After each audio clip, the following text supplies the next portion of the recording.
This is Tank's Vlog, brought to you by Allow Me to Be Frank, the weekly podcast. Last week we had Casey Smith on. Get ready for another episode that's going to be coming out. We should be making it on Monday night.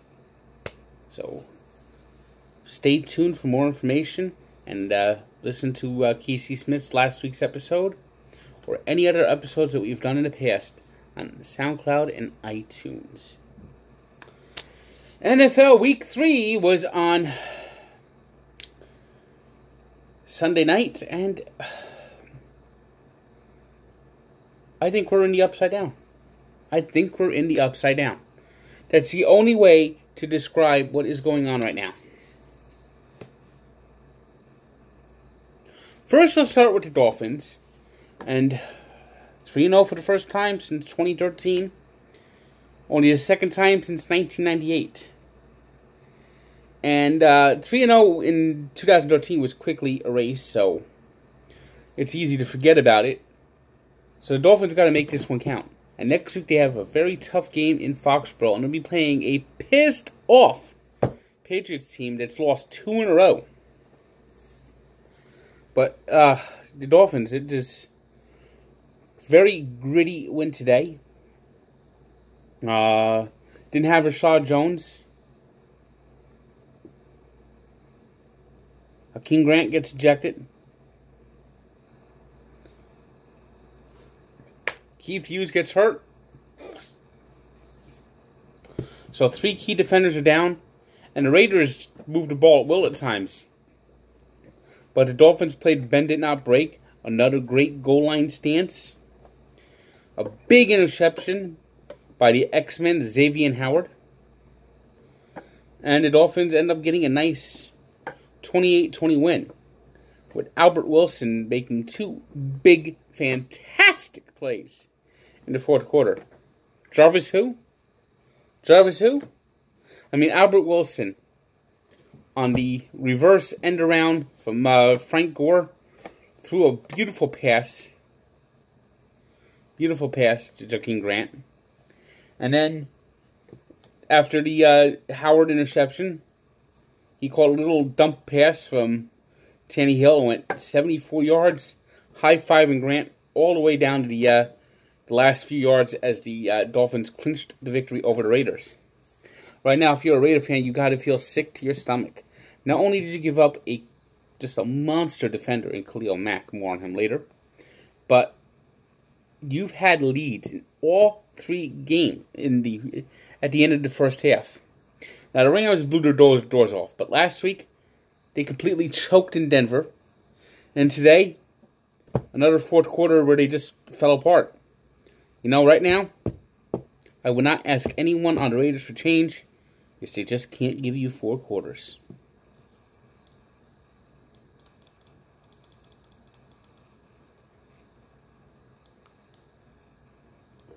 And then just the absolute strangest game of the day. Can someone explain to me what the hell happened in Minnesota? There goes my knockout pool. It's gone.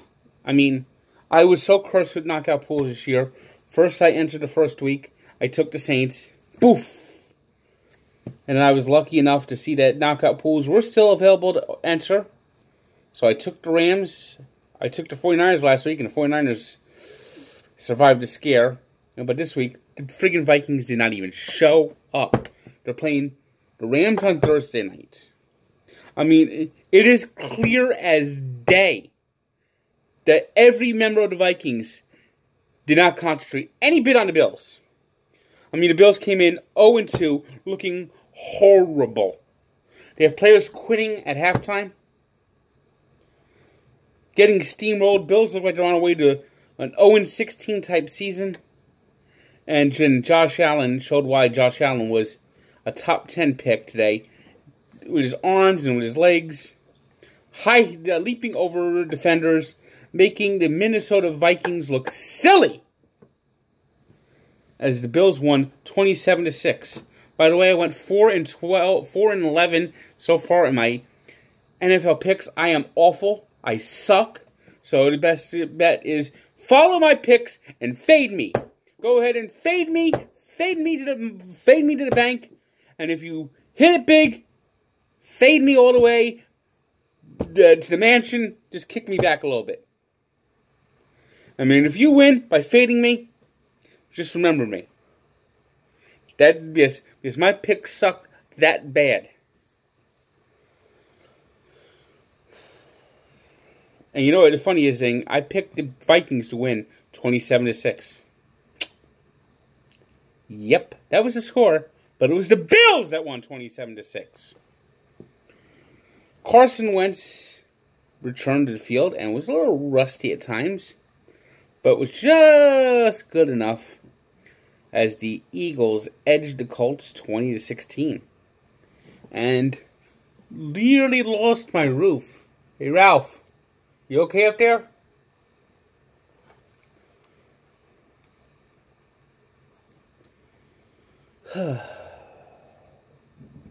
Bad news for the 49ers. Not only did they lose to the Kansas City Chiefs 38-27 as Patrick Mahomes went in. Patrick Mahomes, wow. I mean, not only does he have escapability, not only is he quick on his feet, but he throws a ball that is lethal. Lethal. I mean, it's a poof, poof, poof, right through those tight spaces. I mean, he's got a lethal arm. He doesn't have a good arm. He has an arm that he might have to go to the police and register as a dangerous weapon. That's how hard he throws. As the Chiefs beat the Niners 38-27, but the bad news for the 49ers is Jimmy Garoppolo looks like he popped his ACL and is going to be done for the year. Very bad news. I mean, this is going to be, if he finally gets a chance to start for a full season, and 3 games in, it's over. And now the 49ers had to go back to C.J. Beathard. You remember when they had C.J. Beathard last year? They didn't win a game.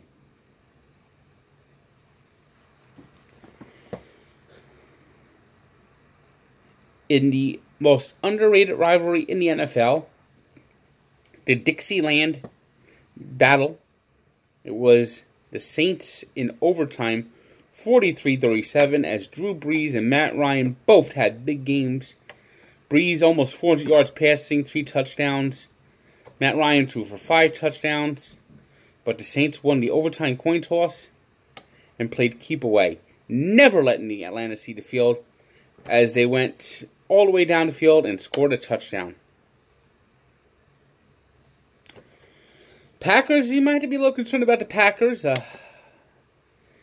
Aaron Rodgers looked a little shaky, playing on a sprained knee in the rain, as the Washington Redskins, with a big game from Adrian Peterson, beat the Packers 31-17. It was the Panthers beating the Bengals 31-21 with a big rushing day from Christian McCaffrey. You know, the Jaguars have looked very good against the Patriots, but one team they still have not been able to solve, the Tennessee Titans.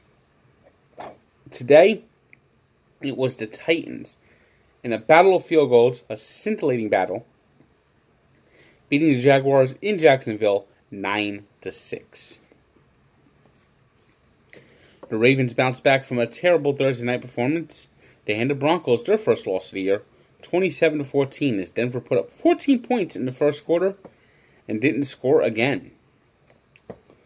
The Giants finally benched Eric Flowers, and hallelujah, hallelujah, hallelujah. Eli had time to throw, and he was very good, very good. But Eric Flowers benched. The Giants won 27-22 over the Houston Texans. Speaking about the Texans, they're now 0-3. J.J. Watt, he does not look like the same player he was when he was Defensive Player of the Year. I mean, boy, I tell you, Houston's 0-3. They have got some problems. In the La La Land battle of L.A. between the L.A. Rams and the L.A. Chargers, it was the Rams beating the Chargers 35-23.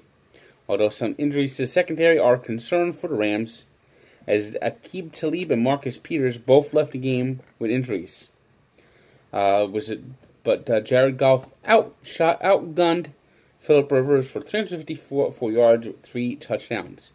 As the Rams and Chargers will soon be sharing their own stadium. So this is the first battle of many battles of LA to come. Of course, when the Raiders and Rams both shared LA in the 80s and 90s, the last time they played each other was in 1994. So, score the first battle of the new LA Turf War to the Rams. Cardinals got off to a fast start, jumped out to a 14-0 lead, and then the offense just went grind to a halt. Sam Bradford kept getting intercepted. Meanwhile, the Bears defense turned up the pressure. Khalil Mack, another strip sack today. Bears, great second half comeback, overcoming the putrid performance of Mitchell Trubisky to win in the desert 16-4. So once again, the Bears are who they thought they were, and the Cardinals let them off the hook.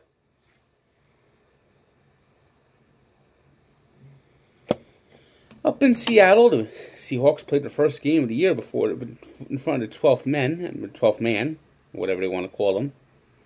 And Russell Wilson had a fine day, throwing for 2 touchdown passes, as the Seahawks beat up on the Cowboys 24-13. Dreadful performance today by Dak Prescott. Earl Thomas picked him off twice and then bowed at the Cowboys bench because he really wants to be a Cowboy. But the Seahawks refuse to trade him to the Cowboys unless the Cowboys send Seattle back something good. But Dallas wasn't willing to give up anything big, so he sort of like rubbed it in their face. And it was the pupil versus the teacher on Sunday Night Baseball. Matt Patricia and his winless Lions going up against the Patriots, who are coming off a loss in Jacksonville. Yeah, who saw this one coming? Detroit 26, New England 10. Tom Brady looked 41. I mean, they were down. They hardly got a chance at the ball in the first half. In the second half, they scored on their first possession. But that's all. They didn't get any outs, and it was just Detroit just kept coming and coming and coming, and 26-10. I mean, it's not just the Patriots lost. They lost 26-10 to a team the Jets beat 48-17. I mean, right now, this is just a crazy league right now. It's just a crazy league. So the Jets lose to the Browns, but beat the Lions 48-17. The Lions beat the Patriots by 16. As I said, we are truly in the upside down.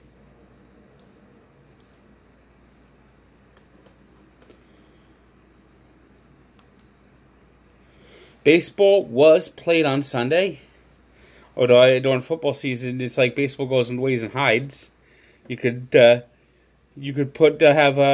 the FBI could have their witness relocation day, and have all their witnesses sit in the front row, and nobody will notice. Mets playing their last road game of the year. Got a nice win today, beating the Nationals 8-6. Yankees, meanwhile, in the battle for home field in the wild card game, had an inexcusable loss against the Baltimore Orioles. I mean, just dreadful performance by the Yankees, losing 6-3. The 7th time they lost to the Orioles, a team that has only 45 wins all year, 110 losses. I mean, if the Yankees had to go to Oakland, all they had to do is remember all the times they played, didn't give an effort against the Orioles.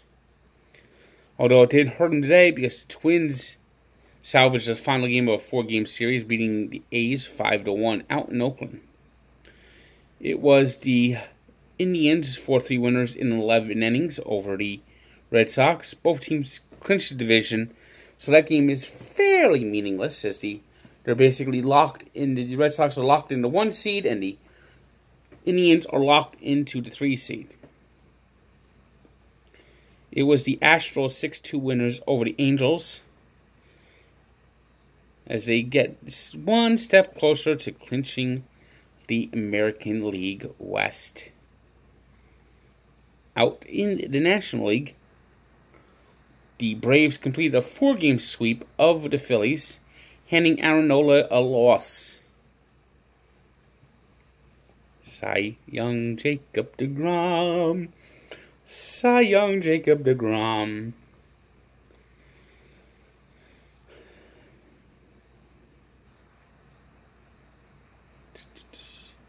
In the Battle of Chicago, Kyle Schwarber had a big game, leading the Cubs to a 6-1 victory, as the Brewers kept pace, beating the Pirates 13-6.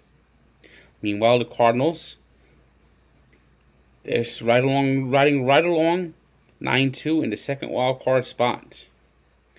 It was the Rockies winning 2-0 over the Diamondbacks, while the Dodgers got 2 touchdowns and blanked the Padres 14-0. So the Rockies remain a game and a half out of the West and a game and a half out of the wild card spot. That's basically the last battle, because I believe the Diamondbacks, they're now buried. You can forget about the Diamondbacks. So it's now the Rockies can win the West, or they can get the second wild card spot.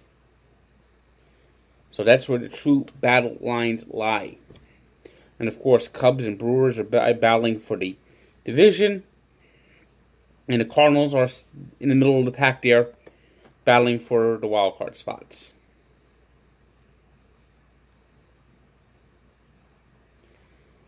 In other scores, it was the Marlins blanking the Reds 6-1.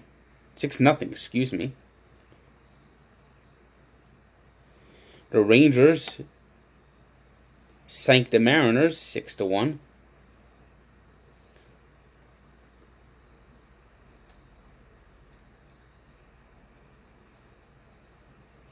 It was the Royals 3-2 winners over the Tigers.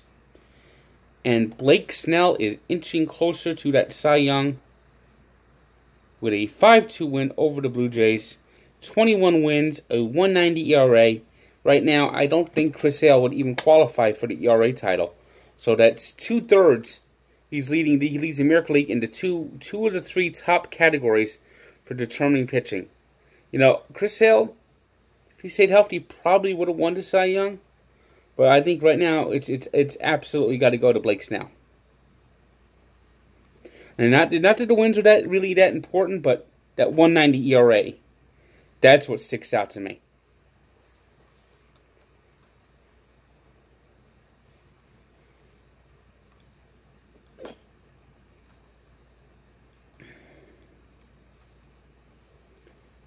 Today's 3 stars are Drew Brees of the Saints, 396 yards passing, 3 touchdown passes, and the winning sneak in overtime. Blake Snell, 6 2/3 innings, 3 hits, no runs allowed, 11 strikeouts, well over 200 strikeouts now. And Matt Ryan, who, battling Brees in a losing effort, passed for 375 yards with 5 touchdown passes. Today's birthday shout-out goes to Mean Joe Green. And we take a look back to 1972, a classic battle. It's one of the only times that we actually got to see Joe Namath healthy going against a healthy Johnny Unitas. Of course, Johnny Unitas did not start Super Bowl III, and the 4 times they played in 70 and 71, either one of them wasn't in the game. Usually it was Namath, who missed 3 out of 4 games, but this was Joe Namath's time to shine in Baltimore. He threw for 496 yards with 6 touchdown passes. So check out the full story at Barstool Sports and Sports Encyclopedia, where sports history lives. Don't forget, allow me to be frank. And good day, and stay away from Demogorgons.